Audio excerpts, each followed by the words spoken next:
Hello everybody. Today I'm doing some fish tanning. Actually, this is some fish that I tanned back in 2018 and I just found the videos. I started to work on fish back then and then unfortunately I got breast cancer, so I had to stop for a while, and now I'm starting to get back into it.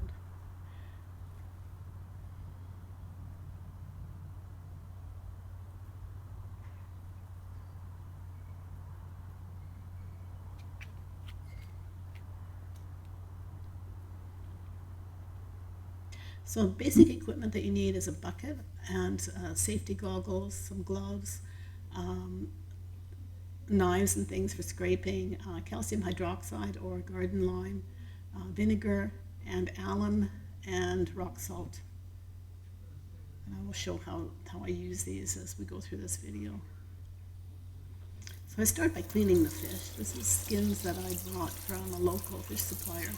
Often they throw out the meat from the fish and just keep or they throw out the skins and keep the meat. So they were very happy that that I had some use for them.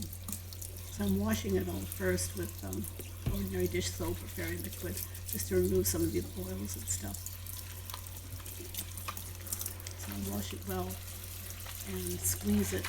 Make sure that the water temperature doesn't get too hot. Keep it below 20 degrees or you can end up making fish soup.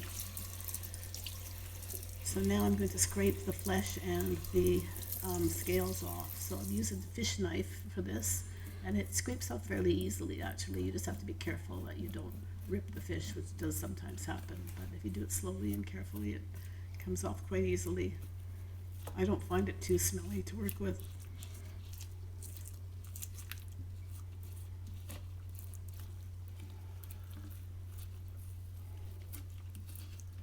The knife I bought from a fish shop in Steveston in the west coast of Vancouver, and it does the job well. It has a spoon on one side for scraping the flesh off, and then the other side has the knife for filleting the fish.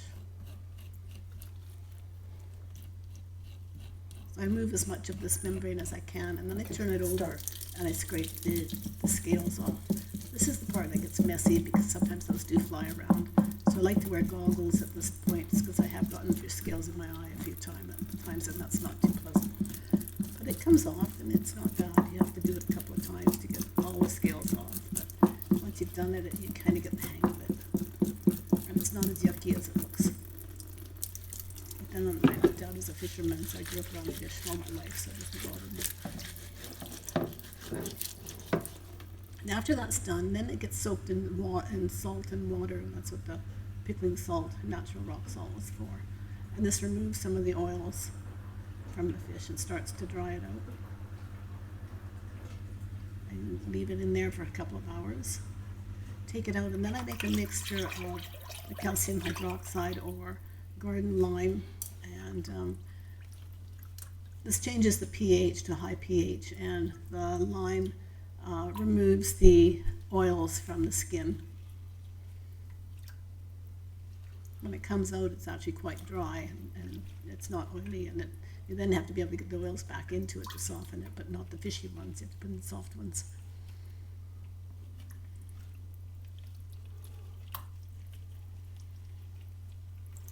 I put them into the bucket. I make sure that they're in there loosely and not packed on top of each other so that the solution is able to penetrate the whole fish. And I will leave this in a solution at least overnight, and I check it the next day.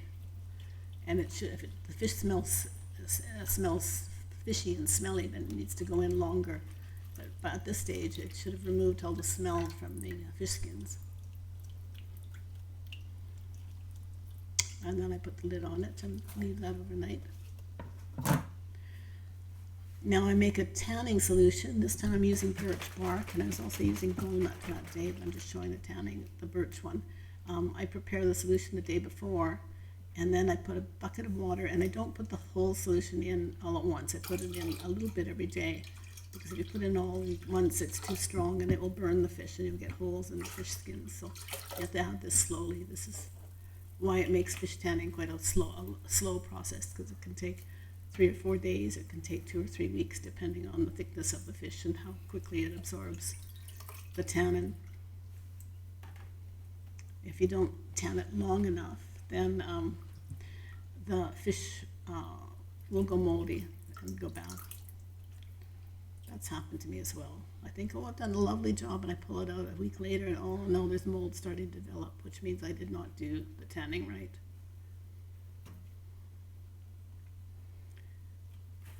Working with fish skins is trial and error, and every fish and species is a different type of treatment, so you have to be careful and watch what's happening with the fish. So I leave this overnight, and I stir the bucket a few times through the day. And don't forget to label the buckets, because you can get confused about what solution was in which bucket.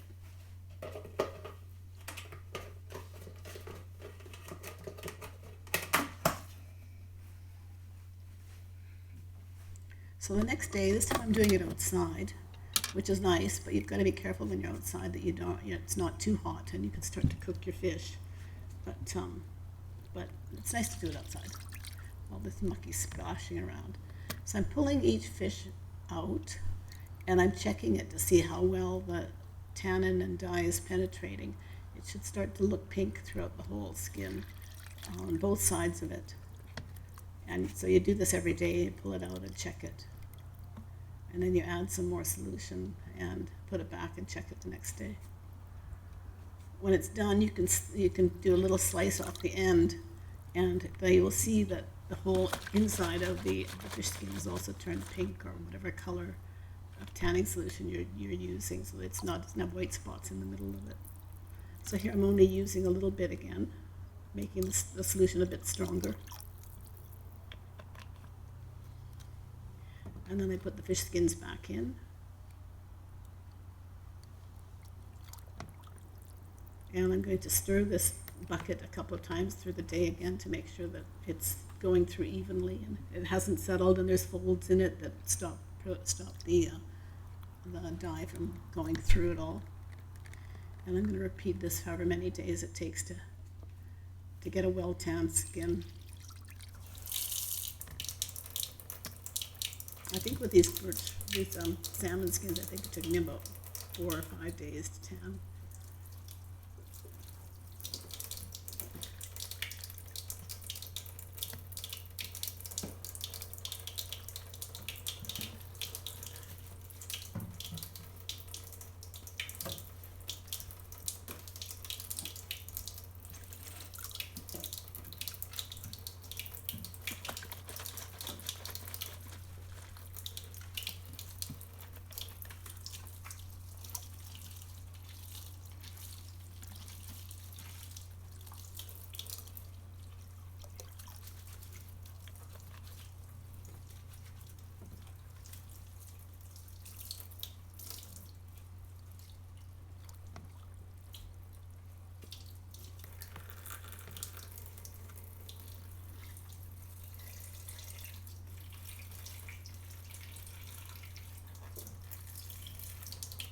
I did find a couple of these skins as well that I tanned, but I hadn't finished softening, so I might do that over the next couple of days and show how that process works as well.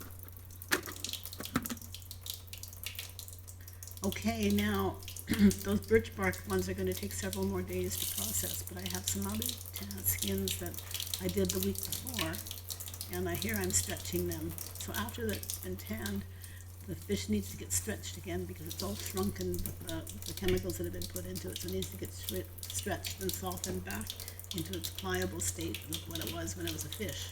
Because fish are very soft and they're able to move around in all different kind of directions, so you've got to bring that pliability back into the leather. And that's done by a lot of massaging and elbow grease and hard work. It's not an easy thing to do, because you've got to use your hands and be able to tell what it feels like. And the heat from your hands will also help to soften the leather up. It's not just to throw it in a machine and tumble around and see what happens. So I think they do that commercially, but on this kind of a scale, you have to do it all by hand to get a good product.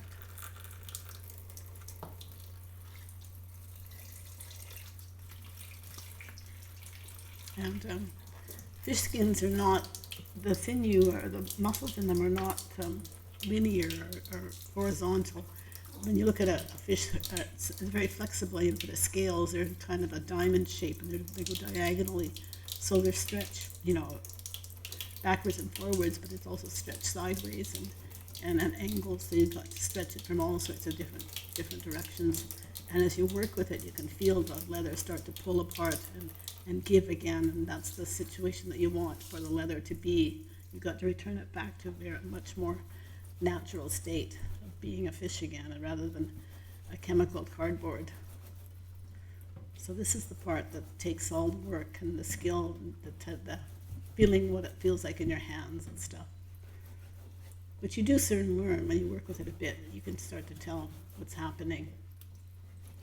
And every type of fish is going to have a different stretching point and qualities of it. So, I find the salmon are easier to do than some of the bottom fish, because the bottom fish have got thicker skins, and they're much harder to work with.